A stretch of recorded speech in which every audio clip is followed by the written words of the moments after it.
Hello, everyone, and welcome to today's Burkle Book Talk. Our guest today is Baroness Cathy Ashton, the former Foreign Policy Chief of the EU, excuse me. But before we get started, I have a few brief announcements. The first is that audio and video recordings are being made of today's talk. You can access these later on YouTube or as podcasts through the Burkle Center webpage. The audience and our guest today cannot be heard or seen, though. If you'd like to ask questions of today's speaker, please submit your questions by typing them out using the Q&A button at the bottom of your screen. Please be sure to be clear and brief when typing out your questions because I need to be able to read them and summarize them concisely. So I'd like to go ahead and just give some brief information about Cathy Ashton to our audience. So Cathy was the EU's first High Representative for Foreign Affairs and Security Policy between 2009 and 2014. And that's basically the EU's equivalent of the Secretary of State. That's like the top diplomat of the EU. One of her major accomplishments while serving in that position was she acted on behalf of the EU Security Council to coordinate negotiations that resulted in the nuclear program agreement with Iran. She also served as the EU Commissioner for Trade, as well as serving as a variety of positions in the domestic government of the UK, including serving as a minister in the Departments of Education and Justice, as well as being a leader in the House of Lords and president of the Queen's Privy Council. She is also a distinguished fellow at the Woodrow Wilson International Center for Scholars in Washington, D.C., and she's a senior advisor to the Geneva-based organization Humanitarian Dialogue. So I'd like to go ahead and welcome Cathy to join us. And she is going to be giving a brief presentation telling us about her new book, And Then What? Inside Stories of 21st Century Diplomacy. So welcome so much, Cathy. I'm going to go ahead and hand things over to you. Leslie, thank you so much and welcome to everybody. Thank you so much for joining me on this opportunity to talk to you all at UCLA and beyond. I wanted to really draw out 5 things that I learned from my time in office, which are illustrated by the stories that I tell in the book. The book is a series of incidents, stories, places, times, things that I experienced when I was in the job and where I hope I'm able to explain to you some of the things that were incredibly important at that time. And so I thought I'd draw out 5 things I've learned and just take you through them today. The first thing to say about anything that we do in the international arena, or indeed that any country considers for the benefit of its people, is that there are no issues that we can solve alone. No matter how big we are as a country, no matter how independent we feel as a country, we need to collaborate to be able to achieve our objectives. If you think about it, the job of governments is to protect and support its citizens, to be able to offer them opportunities, whether that's in education or travel or work, whether that's about keeping them safe from harm, whether that's about building their economy, whether that's about making sure that we have real security for the people who live in our countries. It all requires collaboration to achieve. You need trade deals to build the economy. You need to provide opportunities for people to be able to work, not just at home, but overseas. You need to have embassies across the world to be able to promote your ideas and objectives, but also that people can talk to if they're traveling and need advice and support. You need to collaborate if you're going to achieve what you need to achieve as a nation. And so the first thing that I thought about when this became a very obvious part of the work that I was doing was to think about the ways in which we collaborate. There are very obvious examples: the United Nations, the European Union, the collaboration between big organizations that have often got deep roots. They're based on common ideas. They're based on signing up to the principles. They're based on funding.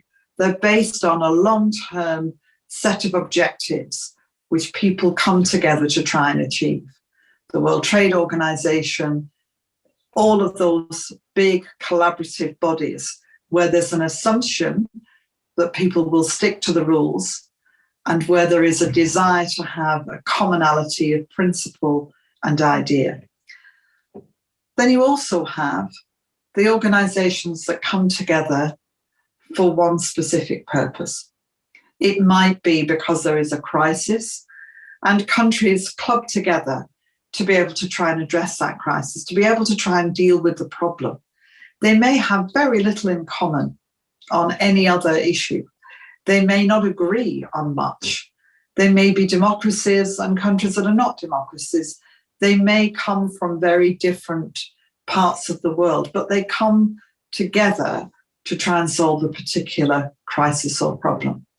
So there are two basic models of collaboration: the informal and the formal. One of the things that I felt by the time I'd finished my 5 years in office was we need to find perhaps additional models of collaboration, ways of working together that bring new opportunities to develop models that are not just one or the other. Probably the best example of that for me was when I led the negotiations on the Iran nuclear program. This was a group of countries, the P5+1, the permanent 5 members of the Security Council: Russia, China, the United States, France, and Britain, together with Germany, the +1, because it had begun as a European initiative. The P5+1 had its roots and its authority from the UN Security Council. So it was based on that big formal model. But it worked as an informal model in that it was a group of countries that were dealing with one issue alone. And even during that time when we were negotiating on the Iran nuclear deal, we had the challenge, of course, of Ukraine and Russia's invasion of taking of Crimea.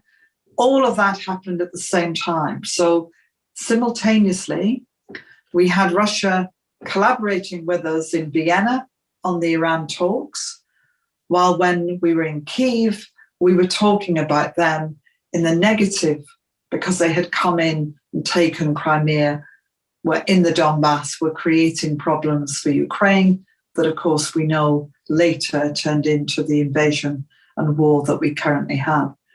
So different models, but the big message and the big lesson is there's nothing that we can really achieve on our own. Collaboration is a fundamental part of international relations, a fundamental part of nations being able to offer to their people the opportunities that countries should wish to. Number two, the second thing that I wanted to talk about really goes back to my time at the beginning of being High Representative or the EU's Foreign Minister, which was the biggest issue of the day: Somali pirates. Now, this may mean nothing to many of you, but in 2009-10, the biggest issue that was facing the world was piracy off the coast of Somalia.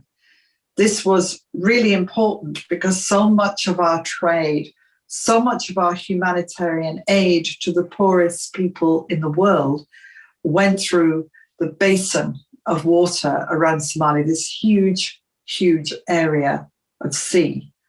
And we were being challenged by pirates, many of them young boys aged 14 and 15, who'd been offered the opportunity of $10,000 if they could capture the ship, hold hostages, take the cargo. The alternative before them was perhaps, if they were lucky, maybe $1 a day doing some work on the land. They weren't well educated because Somalia had been in civil war for 20 years. It was a country in chaos. It was a country that had very little by way of government, a country dominated in many places by Al-Shabaab, which was a terrorist organization affiliated to others across the region. And it was a country that had been failing for, by this point, 2 decades.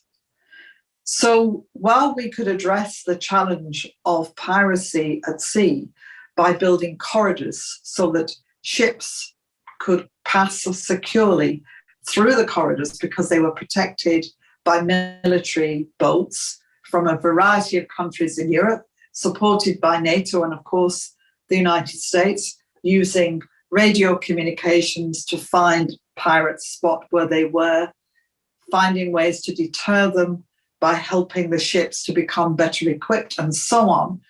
While we could do all that, if we couldn't solve the problem that created the circumstances where these young boys were prepared to do this, then all we were doing was putting off a problem that would somehow bubble up in some other way. And that meant thinking about all of the issues of those young men's lives and, of course, many of the people already on the land who were finding life difficult. So it meant thinking about schools. It meant thinking about campaigns to stop them taking up their guns, a campaign that the fledgling government called Give Up Your Guns and Go to School. It meant providing proper schools and healthcare. It meant providing the opportunities for people to develop the land. It's a very lush country, very capable of having huge amounts of agriculture, fantastically beautiful beaches and the seafront, lots of potential, but it was stuck in this ever non-ending civil war. So it meant also providing security to the population, to communities. It meant getting rid of the threats that communities were under. It meant developing a holistic approach, if you like, a comprehensive approach to all of the different issues, a justice system, proper prisons to put the real pirates when they were captured or the people who were organizing the piracy. It meant rehabilitation. It meant jobs and opportunity. It meant all the things that you can think of that need to happen. So for me, the big second lesson was you have to think about problems comprehensively. And the third lesson comes from particularly a period that we call the Arab Spring. You might remember that across parts of the Arab world, beginning in Tunisia and then coming through to Egypt, to Libya, to many countries in the Arab world in smaller or bigger ways, there was a period when it seemed as if there was going to be dramatic change in governments across these countries. It began because a young man could not bear any longer the fact that he was being harassed by the local police to get a license, in other words, to pay a bribe so that he could sell his fruit and vegetables in order to look after his family. He was called Mohammed Bouazizi, and he was a young man who was looking after a number of his relatives. In the end, he set fire to himself and died some weeks later, and it set off a sort of reaction across a whole part of North Africa from people who felt very strongly that they did not have economic opportunity and that they were governed by people who had not got their best interests at heart. They were interested only in themselves. There was corruption and so on. And after the wave, when you had the removal of the presidents in Tunisia and Egypt and the end of Gaddafi in Libya, the challenge was, how do you then build the kind of society that would enable people to have the best opportunities? In a way, how do you build democracy? And I remember spending a lot of time with government ministers or interim governments, of whom there were many at that point in different countries, and asking the question, how are you going to build this democracy? And most people answer by saying, well, the first thing we do is have an election. And elections are really important, but they're the cherry on the icing on the cake in terms of all the things that make a democracy. And elections by themselves don't help you necessarily to end up with the strength of a democracy that you want. The challenge when you've had a country in chaos is that there are lots of people who will be happy to have one election, but not very happy to see one after that. They want to stay in power. The reason that we know that we can have in our democracies real opportunities for people to elect governments and then choose a different government, and to be able to relish and enjoy that democracy, is that we have a deep underpinning of institutions that help us to keep our democracy strong. I call it deep democracy. It's about a civil society that can operate in a country. It's about the right to protest, to say what you think within reason. It's about a free press. It's about the capacity for political parties to explain what they stand for.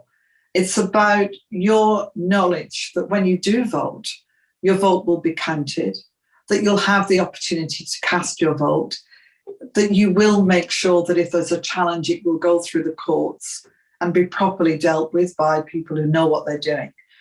It's a confidence you feel that when you walk out of the polling booth, the police officers standing around are there to protect you. They're not there to make sure that you voted the right way. There are lots and lots of elements of deep democracy. Democracy of itself is not a straight line. It doesn't move quickly necessarily.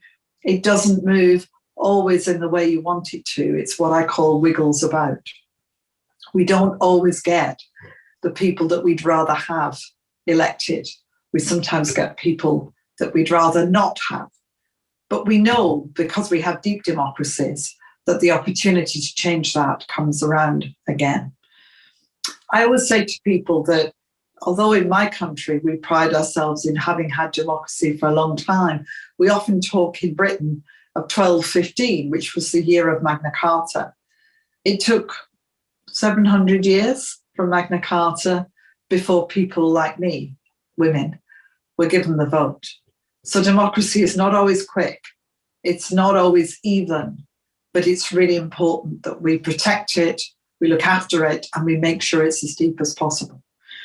And so my third point is we need to make sure that as we go forward, we have deep democracy, we look after it, we nurture it, we protect it, and we support countries that are looking for a democratic future in not just to have the election, important though it is, but also to build the institutional framework that will enable them to make sure their democracy is deep.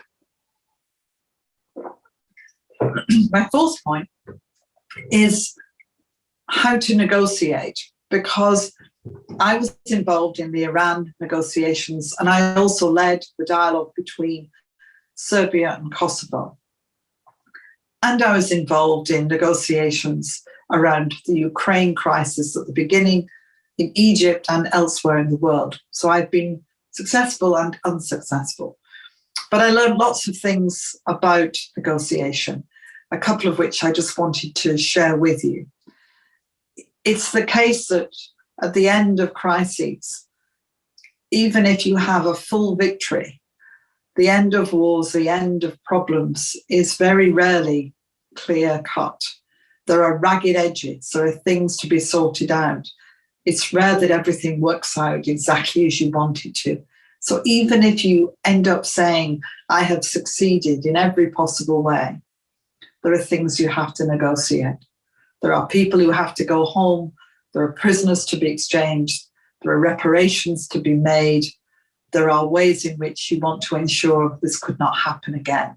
There are all sorts of things. And so making sure that we are ready for negotiations or ready for those moments when we have to sit down around a table are really important. But I was especially struck in looking at negotiations of the importance of making sure that we know what it is we're trying to do.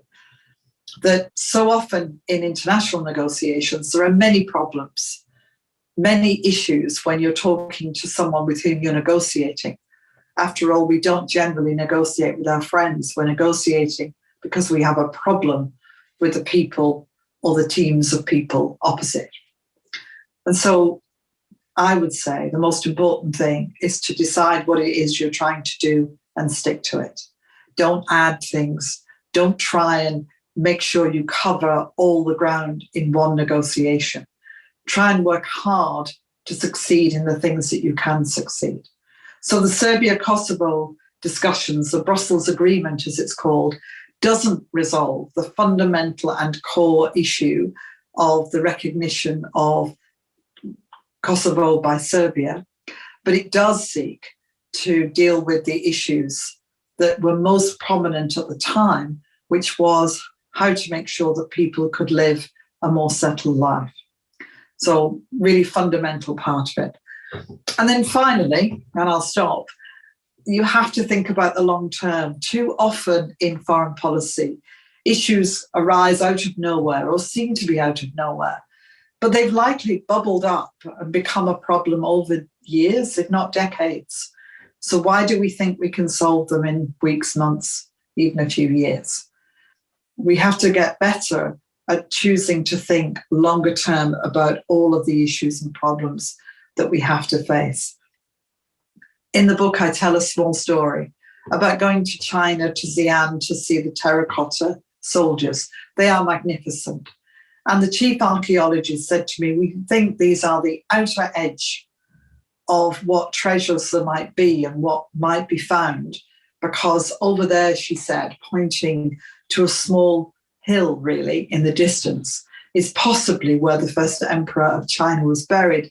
And all of this, ending with the terracotta soldiers, is what was built to protect him, to adorn him, to put treasures with him in the burial chamber. And I said, so when will you start excavating the main chamber?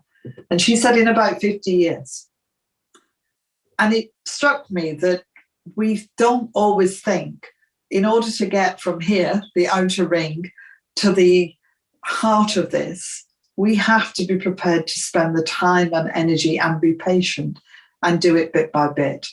And it felt to me that this was something that applied to how we think about foreign policy, because problems don't solve themselves.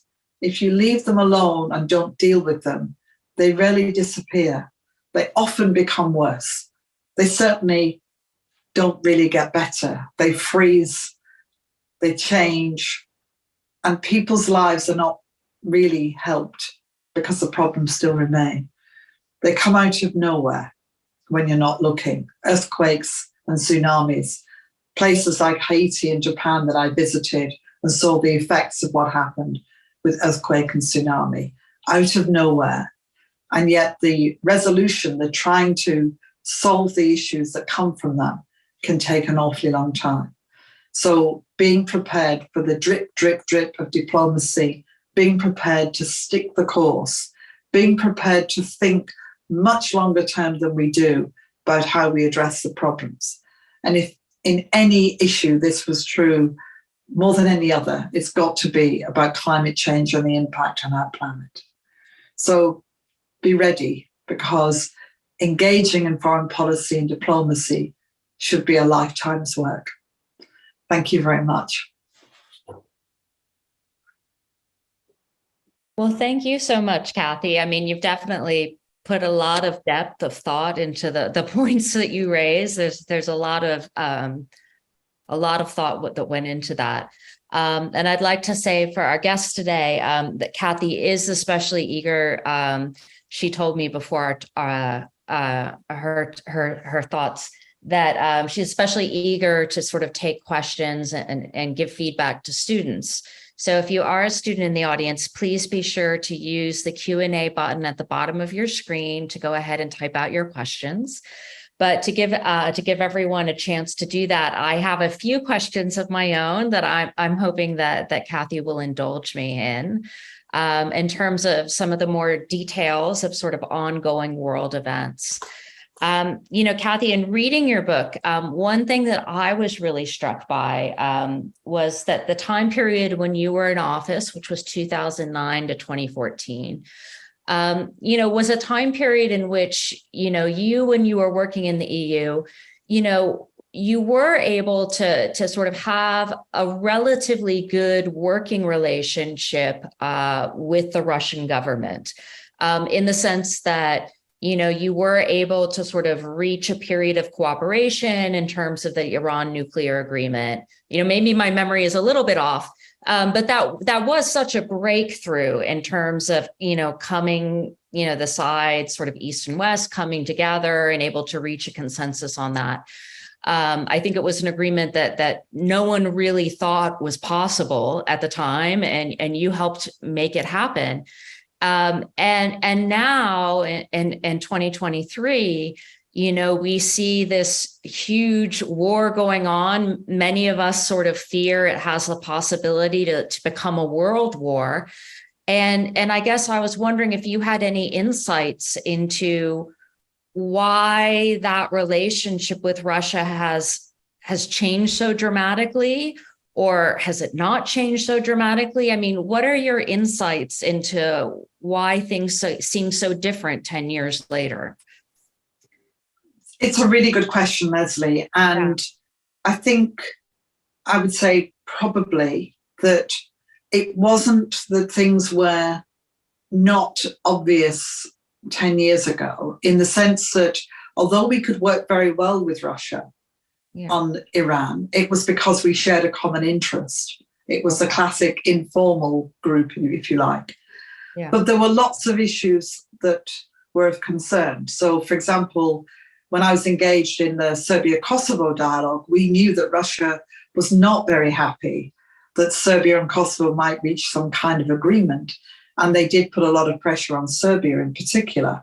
Yeah. We realized during the Iran negotiations that Russia was putting pressure on Ukraine not to sign what was a sort of trade plus agreement with the EU. Mm-hmm. And of course, they had already taken parts of Georgia, Abkhazia and South Ossetia. We had barbed wire across bits of Georgia. We had an EU monitoring mission monitoring what the Russians were doing there.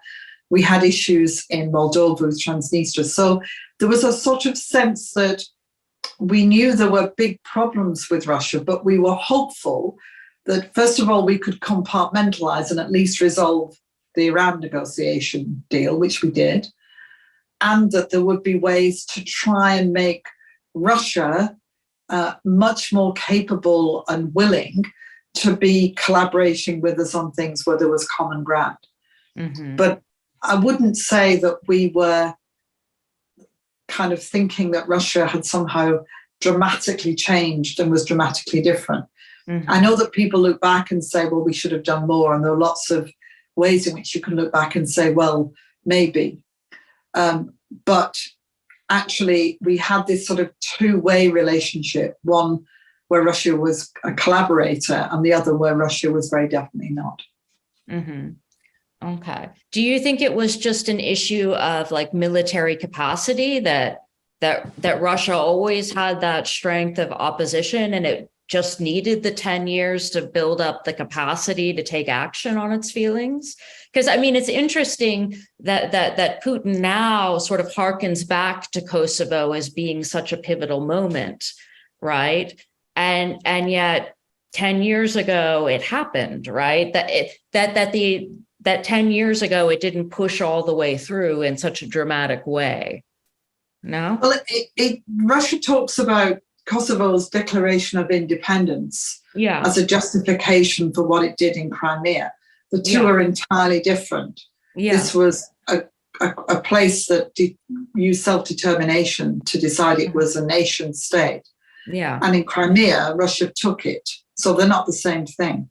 Yeah. I think what you saw at the beginning of the Ukraine crisis, way back in 2014, was that the Russians thought that if they could stop the agreement with the EU, and you then had a situation where Ukraine would look to Russia as its most obvious ally. And what's happened over the time is that Russia is determined that it's not going to lose Ukraine to the West, whether that is because some people in Russia think that Ukraine has always been part of Russia, or people think it should look and be closest to Russia.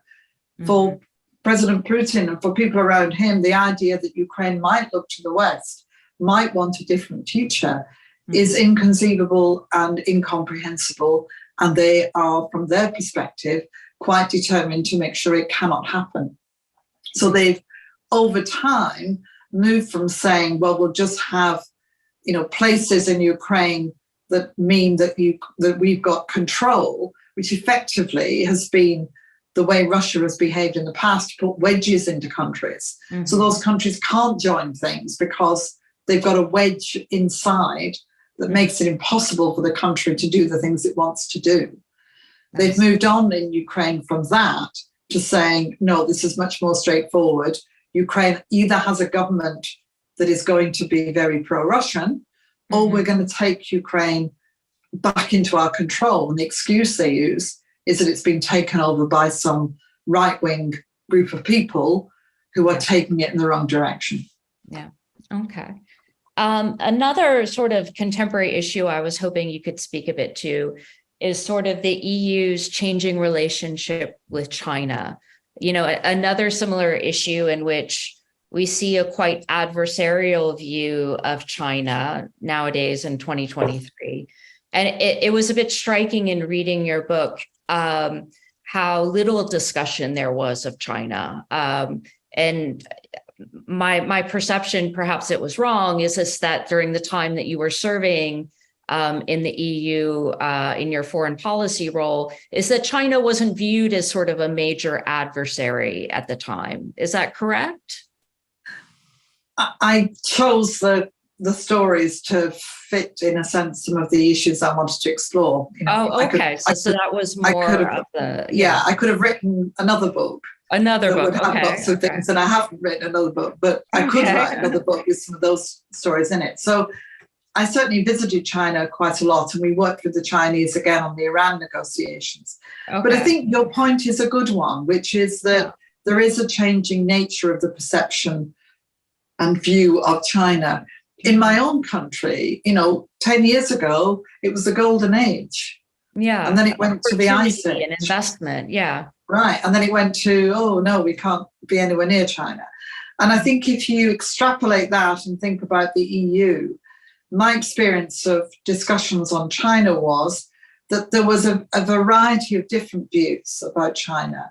China was incredibly important economically, especially during the financial crisis in the EU, 2008-9. Yeah. China played a big part in economic growth, and we were much more interconnected in terms of support from China for what was happening in Europe. So a lot of countries were very reluctant to see China in any other way as than an ally or as a country they could rely on in those economically difficult times. That prevented, in a sense, what you might call a more balanced view. And I think where the EU is kind of coming out is recognizing there is a strong economic connection to China, and it's very important to Europe. But there are also many issues of great concern that need to be addressed. And so I think you're seeing Europe work through that to come up with a common position. Okay. So I'm going to turn to some of the questions from the audience. And as always, I hope that you will feel comfortable saying no comment. I recognize that you are a public figure and that perhaps there are certain things you can't comment on, or it might be inappropriate to comment on. So please feel comfortable if you have to. This is from one of our graduate students in political science. As always, I will not pass on anything inappropriate, but feel comfortable to say no comment. So looking back now, what would you have done differently when Russia took Crimea, if anything? It's a really excellent question, because as you can imagine, after things happened nearly 2 years ago now, with the beginning of the war and the invasion by Russia, we all look back and said, what should we have done differently? Yeah. And you have to remember that there are a limited number of things that can be done. You can decide that you're going to fight, put boots on the ground, as it's often said.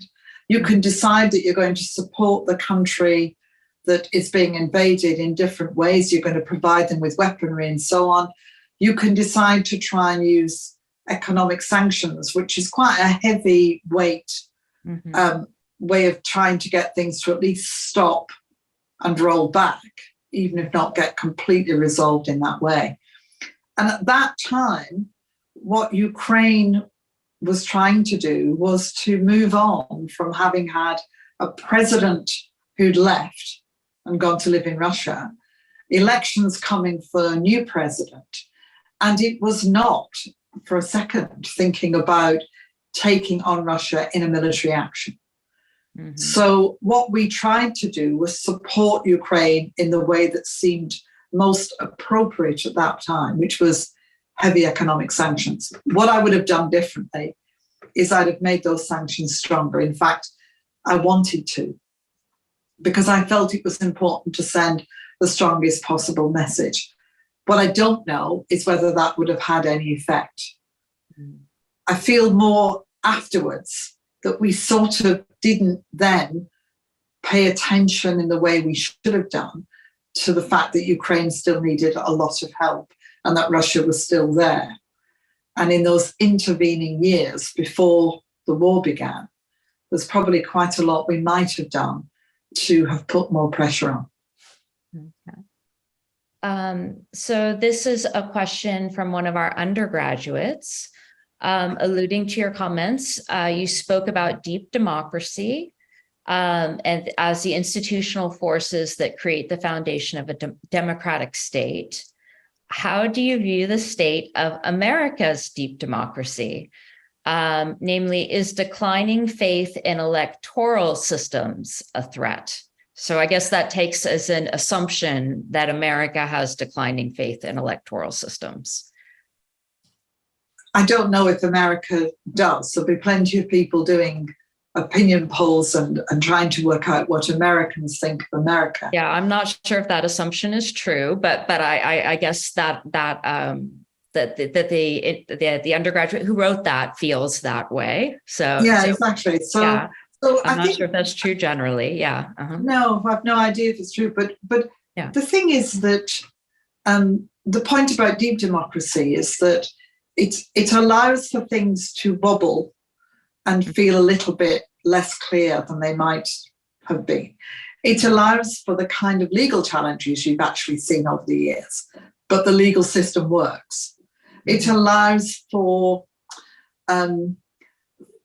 institutions to have to deal with things that are unusual in what happens. So you've had over the years challenges, in a sense, that have come from incidents that have occurred or from the political system moving quite sharply from one direction to another.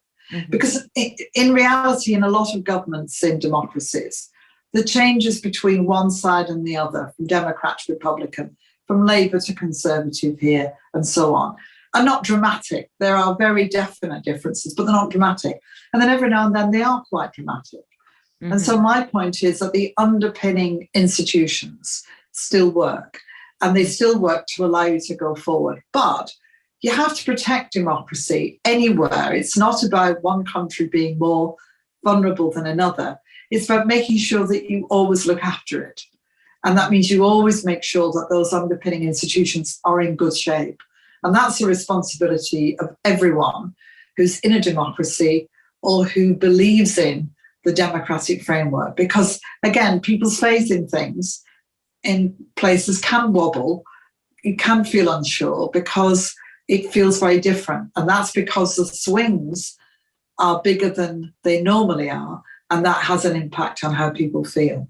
Yeah, I mean, I definitely say, as a college professor, during the Trump era, that is what I constantly ended up saying in the classroom, right? Is like, it may feel crazy on TV, but, institutions work, right? Institutions work. That's right. And actually, right? And oftentimes I'll say the undergraduates didn't like hearing that, right? Because oftentimes there was a lot of emotions, people were getting upset about the news.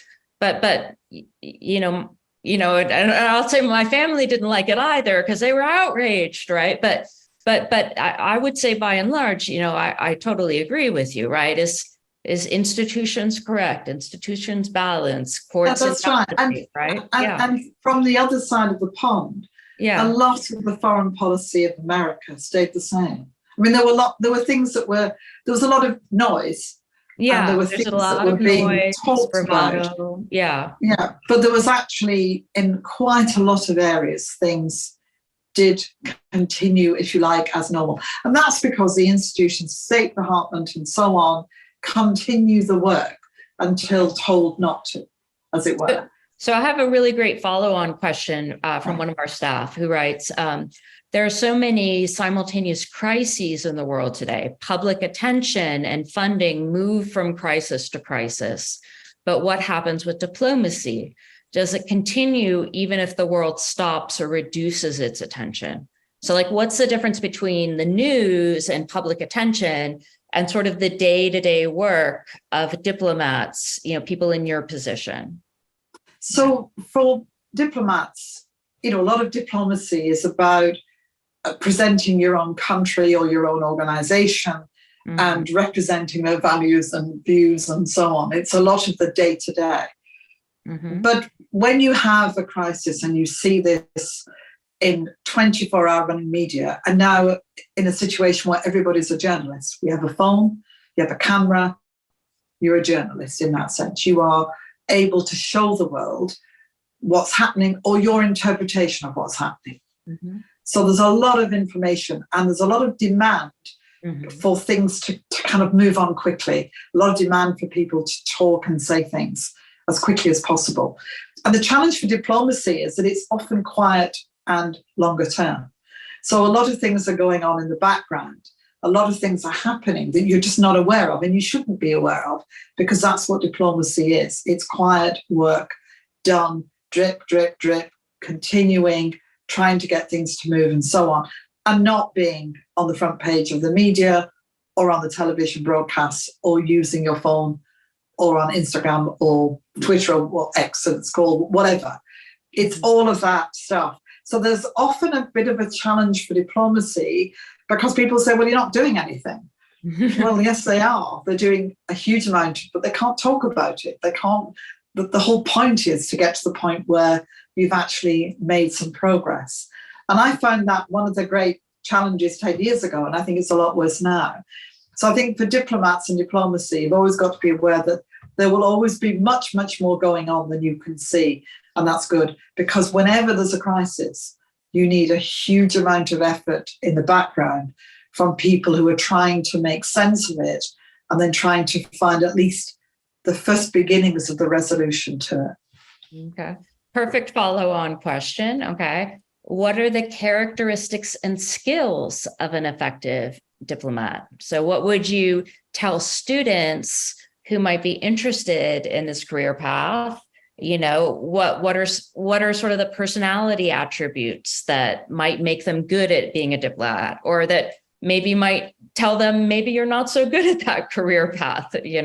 Obviously tweeting a lot is probably an indication that maybe this isn't for you. No.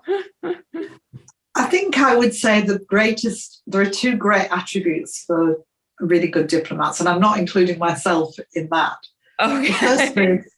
The first is the ability to listen. And that's really important, because when you're in a situation, if you're representing your country, talking to somebody from another country, whether you're in the middle of trying to resolve a problem or a crisis, you're trying to find ways to build and develop a relationship, and you're trying to find the way to get into the problem and find a solution. And I would say to people, when I talk about negotiation, I always say, listen for what's said in the silence between the words.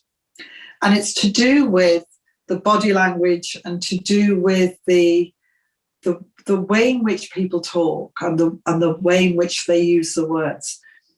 Very simply, if you go into a room with two of your roommates or your friends and they've had an argument, You know before they say anything by the way they sit and what they're not saying. And it's the same stuff. It's about picking up, it's kind of feeling it, it's about listening and really understanding what somebody's trying to say to you. And it may be they're not saying anything, but you have to keep listening and keep working. And the second is judgment, because the point about crises is that if we knew everything about them, they wouldn't be a crisis. We'd know. You're dealing with stuff where you don't know, and you often are confronted by something that you have no experience of. You may not know the people involved. You may not know the country involved, really. You may never have heard of the place where something's happened. Mm-hmm. So your judgment is really important. Who's going to give you the information? How are you going to interpret it? What are you going to do? All of that is using judgment. So listening and judgment are the two greatest attributes. Okay. And a really interesting question from one of the undergrads asks that, notes that we've been talking a lot about negotiations and sort of reaching agreements. But sort of what happens after agreements are reached? Do diplomats play a role in preserving agreements or helping agreements or negotiations to evolve over time? Like, what if states change their mind or new information is learned? How do diplomats, are they involved in those processes?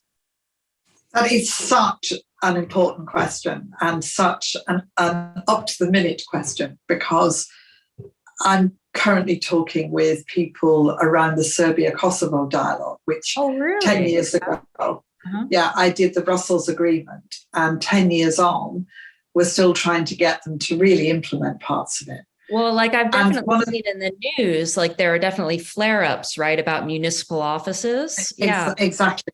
And I was in Kosovo about 3 weeks ago, and I'll be meeting with some Kosovars in Greece in the near future. And the point that I really feel very strongly about is that we sometimes don't nurture the agreements we've got. We kind of get the agreement and go, phew, we've done it. Yeah. And everybody goes home and moves on to the next crisis or the next problem, because there is always a next problem.